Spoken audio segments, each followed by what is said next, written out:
porque él llegó a la Asamblea Nacional por democracia sí. Democracia sí. Le vamos a preguntar si ya sigue independiente, está aliado al Pachacuti, está aliado a Creo. Eso lo vamos a saber en estos momentos que vamos a hablar, a conversar con el legislador. Además, queremos saber los pormenores de el CAL en este análisis y resultados para devolver, como así ha sido o fue ayer, el paquete de reformas a distintas leyes o algunas leyes y la creación de una, como es la laboral, por parte de esa comisión. Buenos días y bienvenido, legislador. Buenos días, un gusto estar en Radio Huancavilca a sus enteras órdenes. Legislador, la pregunta, ¿no? Usted que llegó a la legislatura por democracia sí, ahora sigue solo o está aliado a alguna bancada. Bueno, sí, en efecto, yo fui el único legislador electo por democracia, sí, permanezco dentro de este movimiento político que lo lidera Gustavo Larrea a nivel nacional. Gustavo, el movimiento, quien habla, apoyamos a Guillermo Lasso en la segunda vuelta, se hizo un acuerdo de apoyo en bienestar de los intereses nacionales, en el cual participamos activamente en esta campaña en la segunda vuelta. Y hemos ratificado ese apoyo ya en la Asamblea Nacional, formamos parte del BAN, del Acuerdo Nacional de esta bancada, que está conformado por los 12 legisladores de Creo y algunos legisladores denominados independientes, pero que pertenecemos a algunas tiendas políticas independientes y obviamente, como en el caso de quien habla, a democracia.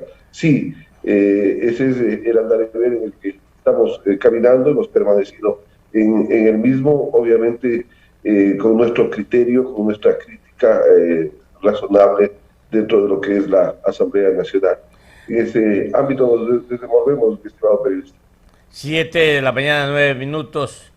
Doctor Saquicela, la Unidad Técnica Legislativa recomendó al CAL devolver este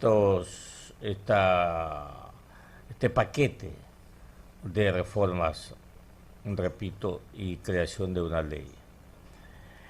¿Cuáles fueron los argumentos que se esgrimieron dentro del CAL para que finalmente se opte por una votación y esta dio un resultado negativo para la función ejecutiva?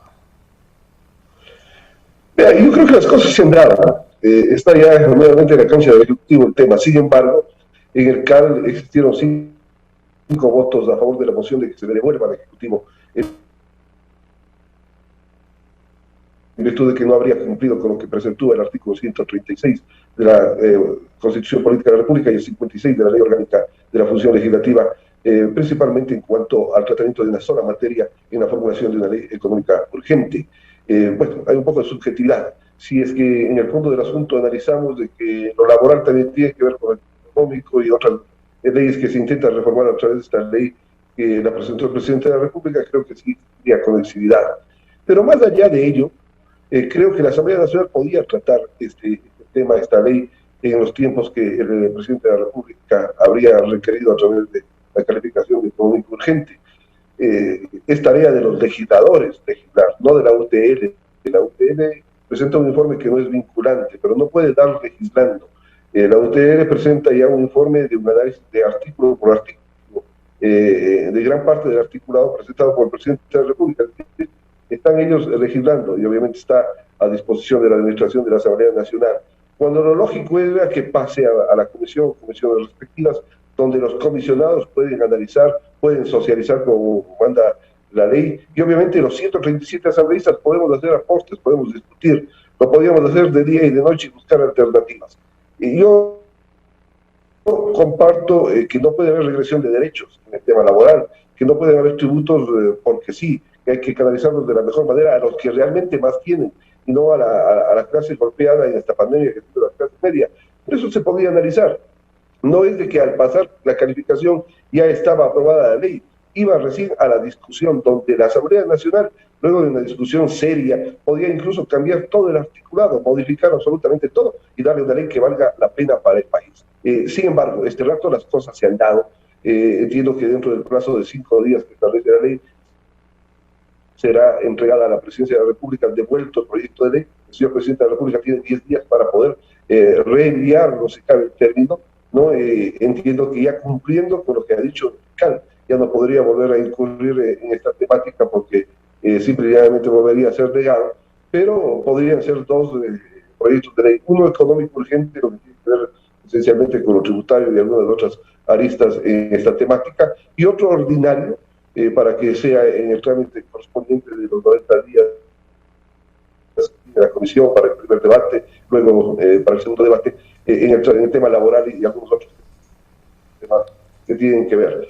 Creo que ya, como están dadas las cosas, es la oportunidad para que el Ejecutivo se siente y busque sintonizar con algunos conceptos que ya se han dado, no solamente por legisladores, sino también por la sociedad civil, por juristas, en el aspecto laboral, en el aspecto tributario y otros aspectos que puedan insertarse tal vez otros criterios dentro de estas propuestas de ley que puedan venir desde el Ejecutivo en los próximos días y podamos llegar a consensos mínimos que posibiliten que el Ecuador tenga una ley que valga la pena, que empiece a sacarnos de esa crisis económica en la que estamos envueltos lastimosamente. 7 de la mañana, 14 minutos, dialogando con el doctor Virgilio Saquicela. Él es el primer vicepresidente de la Asamblea Nacional y miembro del CAL, representando a Democracia Sí en la Asamblea Nacional.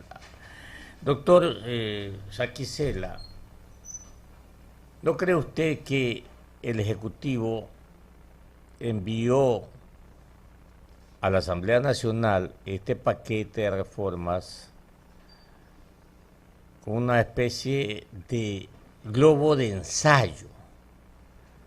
Porque usted y muchos jurisconsultos, constitucionalistas y conocedores de la Constitución de la República, y en el caso específico de la legislatura, de la normativa de la función legislativa, coincidían y coinciden que no se podía tratar estas reformas tal como fueron presentadas.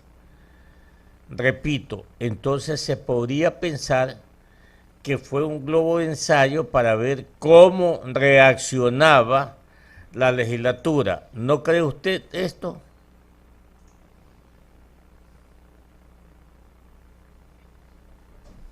No creo yo esa circunstancia, porque eso sería jugar con el país, sería jugar con la inteligencia de los ecuatorianos, más allá del tema de la Asamblea Nacional.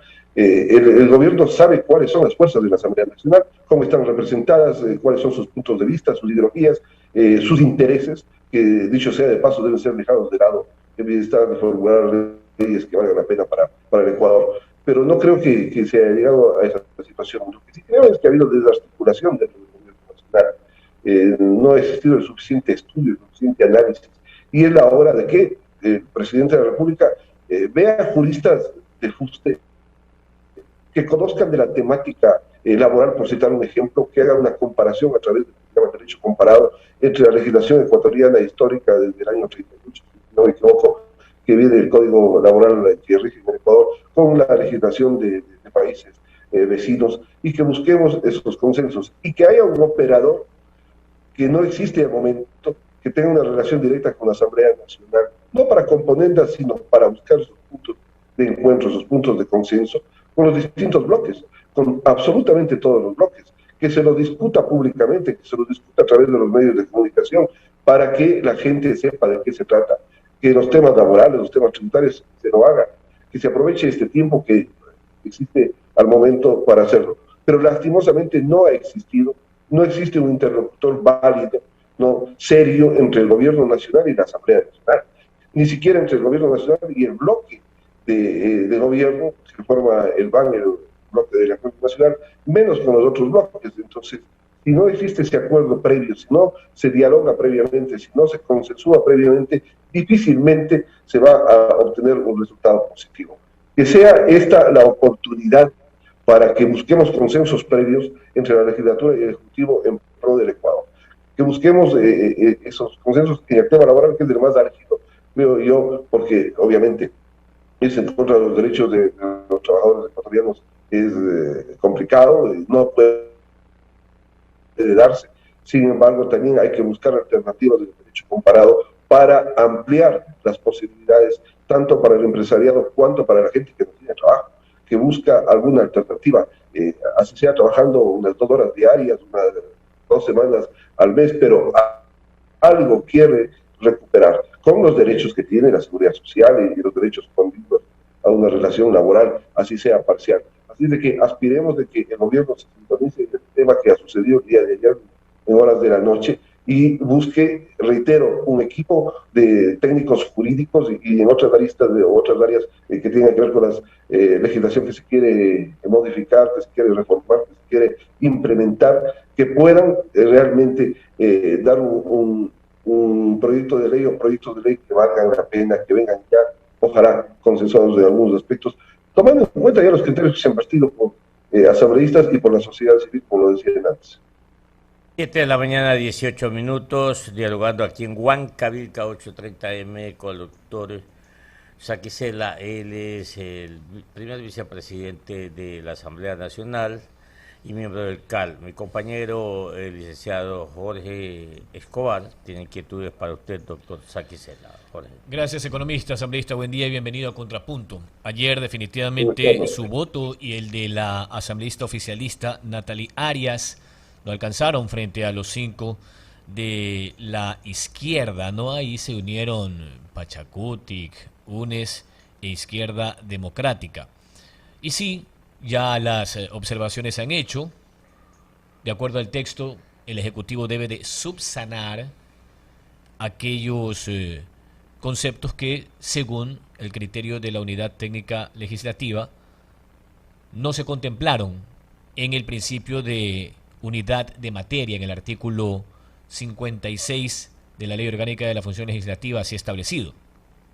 Pero, ¿cree usted que finalmente la contestación del Ejecutivo sea la devolución de un texto con esos ajustes?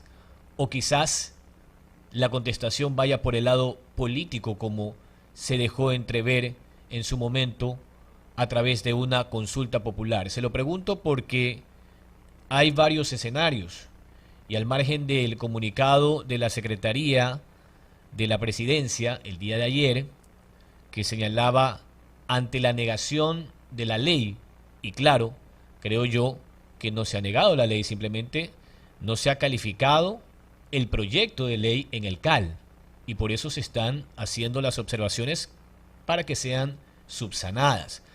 La consulta popular es un escenario sobre el cual la Asamblea no tendría ningún inconveniente. Yo creo que pugna de poderes no merita en Ecuador, porque eso más paraliza al país. Lastimosamente lo estanca, y cuando un país se estanca, usted sabe lo que sucede. Creo que es peor que retroceder.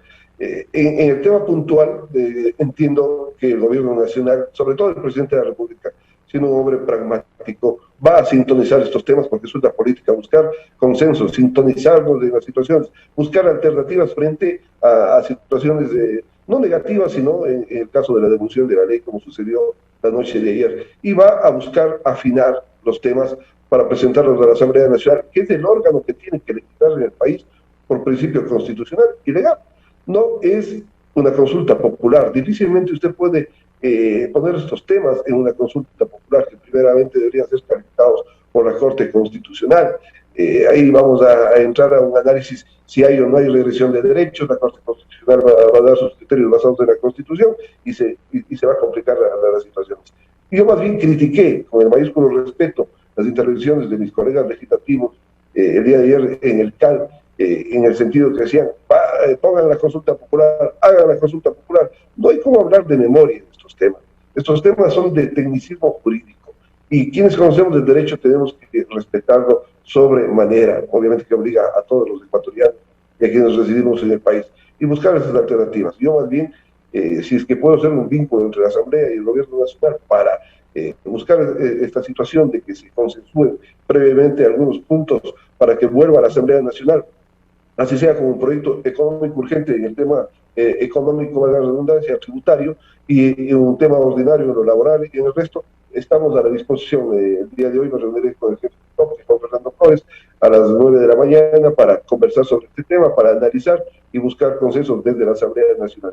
Necesario reunirse con el gobierno igualmente. Pero también el gobierno tiene que sintonizar algunas situaciones. El día de ayer, el señor director de planificación, no sé cuál es el título que tiene del gobierno nacional, también dice, vamos a la consulta popular. No se trata esto de hacerlo visceralmente, hay que hacerlo con la cabeza. Hay que pensar en el Ecuador, no hay que pensar en los intereses grupales, en los intereses gubernamentales o legislativos.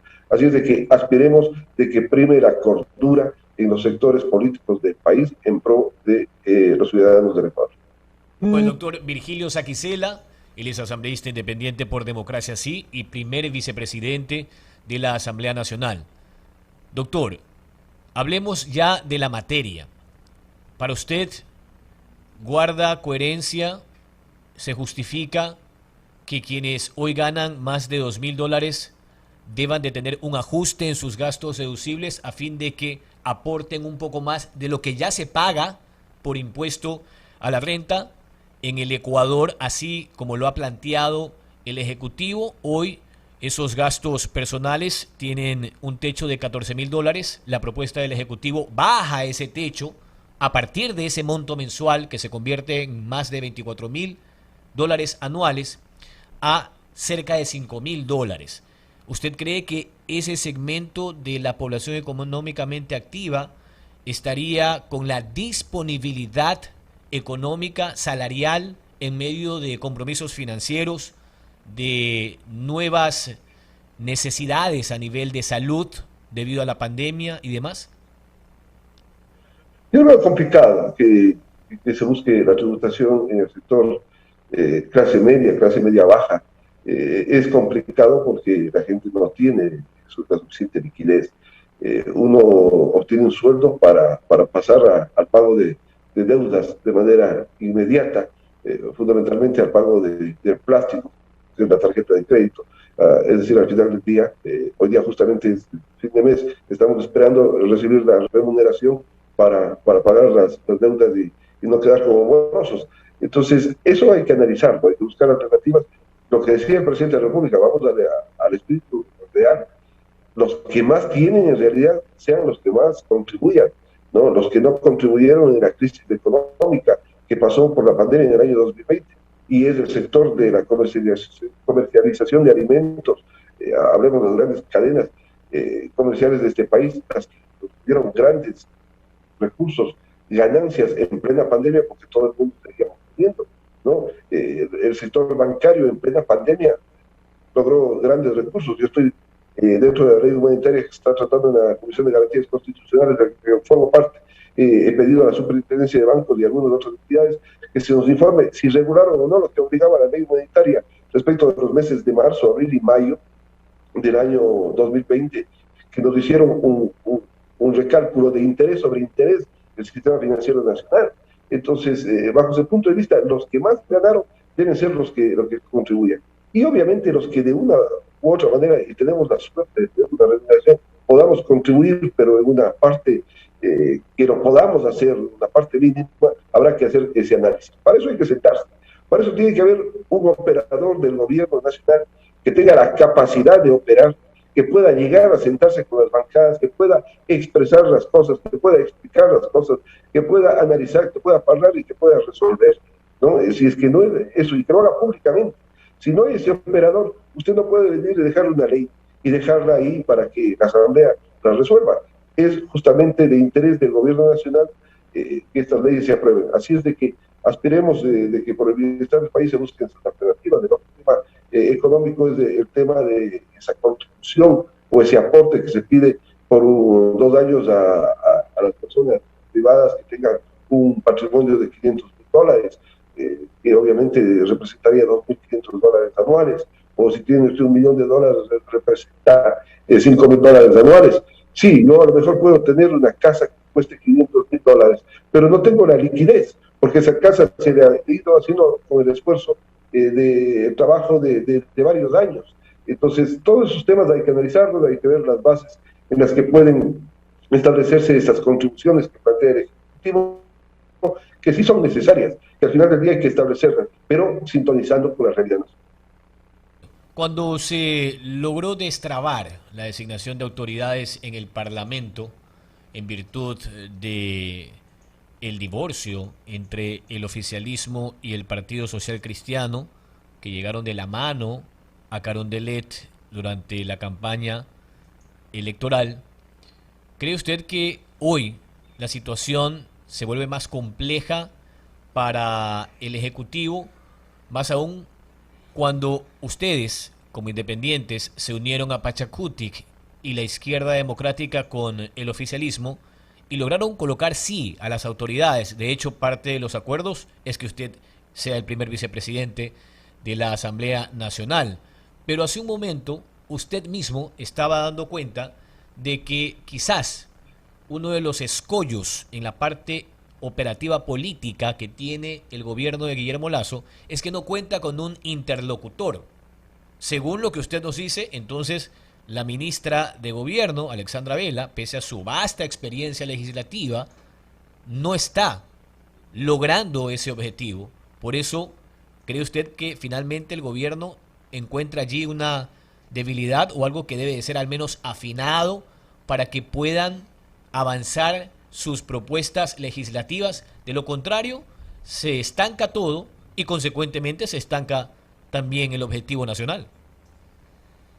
Pero lógico, yo creo que debe afinarse, como dice usted, este tema. Debe haber una relación directa entre representantes del gobierno y la Asamblea Nacional. Deben existir puntos de consenso. Nadie ha hablado en estos últimos 10 días desde que se presentó la ley por el Ejecutivo en la Asamblea Nacional. Nadie ha hablado de que esa ley contendría o no la eliminación del impuesto del 2% a las microempresas. Es un punto de consenso, ¿no? Nadie ha tocado de que cómo va a ser el tema de la contribución de las grandes empresas o de los ricos del país.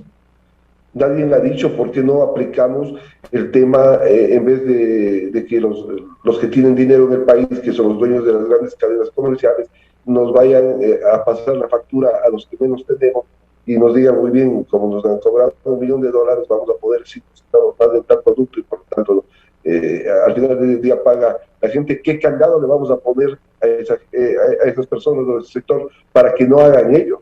No, nadie ha hablado qué es lo que puede pasar si la reforma laboral que se plantea y se dice que con este nuevo código o este código alternativo o este código paralelo se establece una nueva modalidad o ¿cómo hacemos para que los empleadores actuales no vayan luego de ello, si tengo 100 empleados, a mandar sacando a 50 y contratar a 50 con esos beneficios entre comillas? No, ¿qué sanción se les puede establecer si incurren en ello para garantizar los derechos laborales de las personas que tienen ya esos derechos al momento por estar dentro de una relación laboral? Entonces, si nadie viene a explicar esos temas, si nadie se sienta a conversar, si nadie da la importancia de la temática que se está tratando, entonces difícilmente se van a llegar a esos consensos. Bajo ese punto de vista, creo que el gobierno ha fallado y de largo en la relación entre la Asamblea Nacional y el mismo. Así es que aspiremos de que esta oportunidad, que estos temas que se han dado en la Asamblea Nacional, la no calificación de la ley por parte del Consejo de Administración de la Legislatura, sea un motivo para mejorar, no para crear pugnas de poder que no le hacen para absolutamente nada.